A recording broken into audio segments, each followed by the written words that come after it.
नवंबर के महीने में गुलाब के पौधे पर ये 4 काम आपको ज़रूर करने हैं, जिससे आप देखेंगे आपके गुलाब का पौधा बहुत अच्छी फ्लावरिंग कर रहा है और साथ ही साथ पौधे की ग्रोथ बहुत अच्छी हो रही है।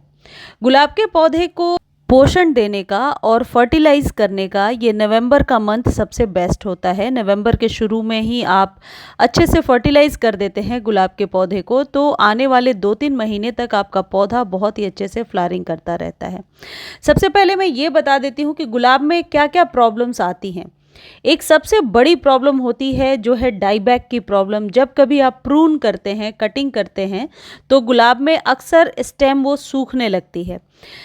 दूसरी जो प्रॉब्लम होती है वो है पत्तियां सिकुड़ जाती हैं और नई ग्रोथ नहीं होती है और पत्तियां सिकुड़ने लगती हैं। धीरे धीरे डाईबैक की प्रॉब्लम वहाँ से शुरू हो जाती है।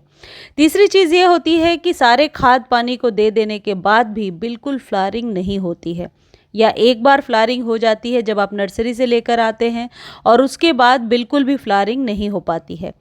तो गुलाब के पौधे पर यदि पहली प्रॉब्लम को डिस्कस करें कि यदि पत्तियां काली हो रही हैं या मुड़ रही हैं या सूख कर गिर रही हैं, तो उसके लिए किसी भी प्रकार के कैल्शियम और मैग्नीशियम युक्त खाद को देना सही होता है। यदि आप एप्सम सॉल्ट का इस्तेमाल करते हैं तो मंथ में एक बार 1 चम्मच आप एप्सम सॉल्ट को पानी में डाल करके स्प्रे कर सकते हैं। इससे आप देखेंगे कि पौधे में मैग्नीशियम की कमी पूरी हो गई है और आपके पौधे की पत्तियां स्वस्थ निकल करके आ रही हैं।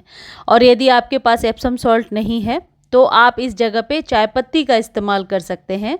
फ्रेश टी लीफ ले करके और आप आधे चम्मच टी लीफ ले लीजिए और उसे पानी में रात भर छोड़ दीजिए। अगले दिन छान करके गुलाब के पौधे पर अच्छे से स्प्रे कर दीजिए। जो पानी बच गया उसी से वाटरिंग कर दीजिए। गुलाब के पौधे पर चायपत्ती का बहुत ही अच्छा असर इसलिए भी होता है क्योंकि गुलाब के पौधे की जो मिट्टी की रिक्वायरमेंट होती है वो एसिडिक मिट्टी की होती है। तो जो एसिडिक सॉइल है वो चायपत्ती से बहुत जल्दी नेचुरली और अच्छे तरीके से बन जाता है और मिट्टी की गुणवत्ता खराब भी नहीं होती है। इसलिए आप ये कर सकते हैं, या तो एप्सम सॉल्ट का इस्तेमाल कीजिए या चायपत्ती का। यदि चायपत्ती वाला कर रहे हैं तो 15 दिनों पर एक बार आप इस्तेमाल करेंगे और एप्सम सॉल्ट को मंथ में एक बार ही अभी देना है। दूसरी चीज़ ये है कि गुलाब के पौधे को बहुत अच्छे से अभी आपको फर्टिलाइज़ करना पड़ेगा। फर्टिलाइज़ करने के लिए अच्छे से गुड़ाई करके और 2-2 चम्मच वर्मी कंपोस्ट या किसी भी प्रकार के कंपोस्ट को डाल दीजिए। आपके पास गाय के गोबर की खाद है तो वो भी डाल दीजिए, लेकिन यहाँ पर इंस्ट्रक्शन ये है कि कभी भी गाय के गोबर की फ्रेश खाद आपको नहीं डालनी है। खाद पुरानी हो, नर्सरी पर आप बिल्कुल मेक श्योर करें कि खाद बहुत पुरानी होनी चाहिए, साल भर से ऊपर ही होनी चाहिए। अदरवाइज़ उसमें इतनी गर्मी होती है कि आपके पौधे जल भी सकते हैं। मात्रा बढ़ाकर नहीं देना, 1 या 2 चम्मच बहुत है यदि 10 इंच का कंटेनर है, और यदि ज़मीन में लगा हुआ है तो 3-4 मुट्ठी डाल सकते हैं चारों तरफ से गुड़ाई करके। गुलाब पर इस तरीके के बेसल शूट्स लेने के लिए आपको नाइट्रोजन युक्त खाद देना होगा। ये बेसल शूट्स उन चीज़ों को कहते हैं जो न्यू शूट्स निकल करके आती हैं जब हम कट करते हैं पौधे को, और उसके बाद नई पत्तियां जब निकल करके आती हैं वो इसके बेसल शूट्स होते हैं, क्योंकि इसी पर फिर फ्लावरिंग शुरू होती है। ये जो कोमलांगी आपको बिल्कुल डेलिकेट पत्तियाँ दिख रही हैं, ये कई बार निकलने के तुरंत बाद झुलस जाती हैं और ख़राब हो जाती हैं। ऐसा आप लोगों ने एक्सपीरियंस किया होगा यदि आपके पास गुलाब का पौधा है। तो जब कभी ये पत्तियां निकलने लगें तो आपको दोपहर की धूप से बचाना होगा अपने पौधे को, चाहे वह गर्मी का सीज़न हो या सर्दी हो।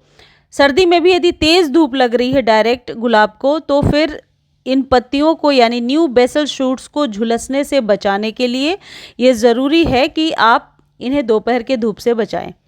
वाटरिंग डेली करेंगे। वैसे तो गुलाब पूरे सनलाइट का पौधा है, लेकिन किसी भी पौधे के लिए दोपहर की जो धूप होती है, जो स्कॉचनिंग धूप होती है, वो सही नहीं होती है।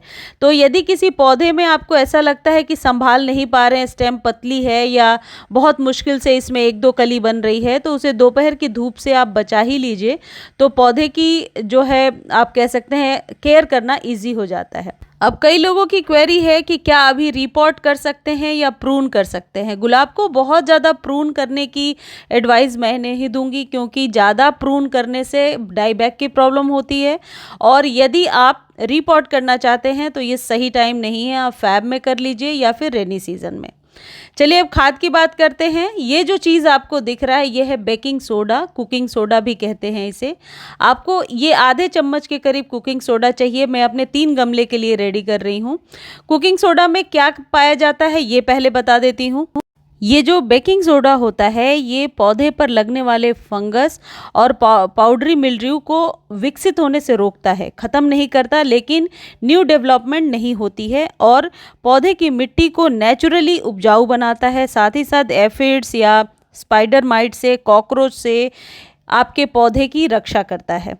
और ख़ासकर गुलाब के पौधों के लिए ये जो बेकिंग सोडा है ये बहुत ही बढ़िया काम करता है, टेस्टेड है, आपने बहुत जगह पर देखा भी होगा। अब इसमें आपको कम से कम 10 ड्रॉप लेमन जूस डालने हैं, यानी नींबू का जो ये ड्रॉप मैं आपको दिखा रही हूँ, नींबू का रस 10 ड्रॉप आप डालेंगे, आधा चम्मच यदि आपने कुकिंग सोडा लिया है। इन दोनों का मिक्सचर आपके गुलाब के पौधे को स्वस्थ रखने और ज़्यादा से ज़्यादा पत्तियों को लेने में हेल्प करती हैं। यदि गुलाब पर आपके डाईबैक की प्रॉब्लम हो रही है तो इससे आप स्प्रे कर सकते हैं 15 दिनों में एक बार। स्प्रे करने के लिए गुलाब के लिए ये बेस्ट चीज़ होती है, खासकर जब गुलाब की पत्तियां सिकुड़ी हुई या फिर येलोइश आती हैं या पौधे की ग्रोथ नहीं हो रही है। वैसे तो गार्डनिंग में कुकिंग सोडा का इस्तेमाल बहुत सालों से किया जा रहा है, लेकिन गुलाब पर पर्सनली मैंने देखा है कि बहुत ही अच्छा रिजल्ट होता है और गुलाब का पौधा स्वस्थ रहता है, ग्रोथ भी अच्छे से करता है। और नींबू तो आपको पता ही है जो मिट्टी होती है उसको एसिडिक बनाता है। अब इसका इस्तेमाल कब कब करना है, देखिए यदि गुलाब में ग्रोथ ठीक ठाक हो रही है और कलियां बन रही हैं तो आप मंथ में एक बार कर सकते हैं। यदि ग्रोथ हो ही नहीं रही और पत्ते काफ़ी फंगस का शिकार हो रहे हैं तो 15 दिनों में एक बार कर लीजिए। इवनिंग के समय कभी भी इस्तेमाल कीजिए। आप चाहें तो मिट्टी पर भी इसका डायरेक्ट छिड़काव कर सकते हैं। इसको देने के बाद कोई पानी वगैरह नहीं देना है और सारे खाद जो वैसे जैसे आप देते आए हैं शेड्यूल में, जिस तरीके से अपने गुलाब को देते हैं वो दीजिए। ये खाद नहीं है, ये एंटी फंगल है जो गुलाब के लिए बहुत ही ज़रूरी है और पौधों में फंगस को विकसित होने से रोकता है और आपके गुलाब पर न्यू कलियों को लेने में, न्यू शूट्स को लेने में हेल्प करता है। आप इसका इस्तेमाल करके देखें, इसका कोई साइड इफ़ेक्ट नहीं होगा। और यदि आपको लगता है कोई साइड इफ़ेक्ट है तो पहले पैच टेस्ट करेंगे। पैच टेस्ट करने के लिए किसी भी एक लीफ पर पहले आप एक दिन यूज़ करके देखिए। 1 या 2 दिनों में यदि रिज़ल्ट सही है तो सारे पौधे पर यूज़ कीजिए। मुझे उम्मीद है जानकारी आपको अच्छी लगी होगी। धन्यवाद।